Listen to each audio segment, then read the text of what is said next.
नमस्कार, मैं हिंदुस्तान की बेटी अधिवक्ता रिया रचना मिश्रा, प्रदेश सचिव राष्ट्रीय सहित अधिवक्ता मंच। सर्वप्रथम आप सभी को हिंदी विश्व दिवस की हार्दिक शुभकामनाएं।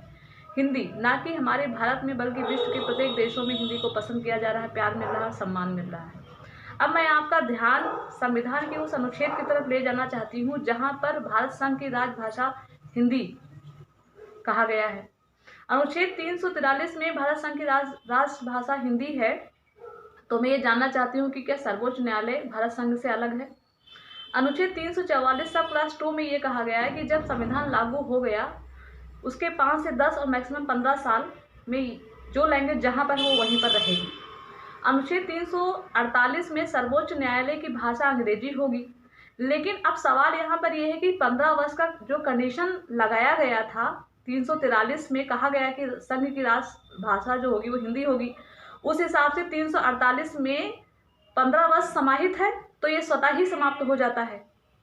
तो सरकार चाहती तो इन 15 सालों में हिंदी को लागू करवा सकती थी, लेकिन जब लागू नहीं हो पाया तो 348 अपने आप विलुप्त हो गया और सर्वोच्च न्यायालय में अंग्रेजी का ही प्रयोग होने लगा। और अब अगर देखा जाए तो कहीं ना कहीं उच्च न्यायालय में भी अंग्रेजी का ही प्रयोग हो रहा है, क्योंकि हमारे जो जुडिशियल मजिस्ट्रेट हैं, जो हमारे जजेस हैं, उनको अंग्रेजी ही समझ में आती है, हिंदी समझ में ही नहीं आती है। तो कहीं ना कहीं ये समस्या उन अधिवक्ताओं के लिए है जिनको अंग्रेजी की जानकारी कम है और हिंदी माध्यम से उन्होंने पढ़ाई की है, जबकि हमारी राष्ट्रभाषा भी हिंदी है। तो क्यों नहीं इसको लागू करवाया जा रहा है।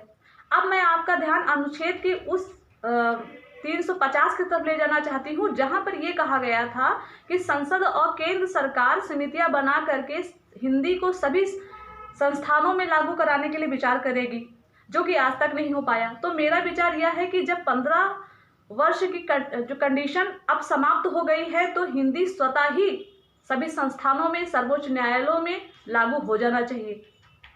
तो सरकार से मेरी अपील है, भारत सरकार से मेरी अपील है कि जो कि हमारे अनुच्छेद में भी हिंदी के लिए बात कही गई है और अभी तक लागू नहीं है, तो कृपा करके हिंदी को लागू करने के लिए आप समितियां बनाइए ताकि हिंदी सभी संस्थानों में लागू हो और हम अधिवक्ताओं को, जो भी हिंदी माध्यम के अधिवक्ता हैं और जो भारत की तमाम जनता जो कि हिंदी का ही ज्ञान रखती है, उनको कोई भी परेशानी ना हो।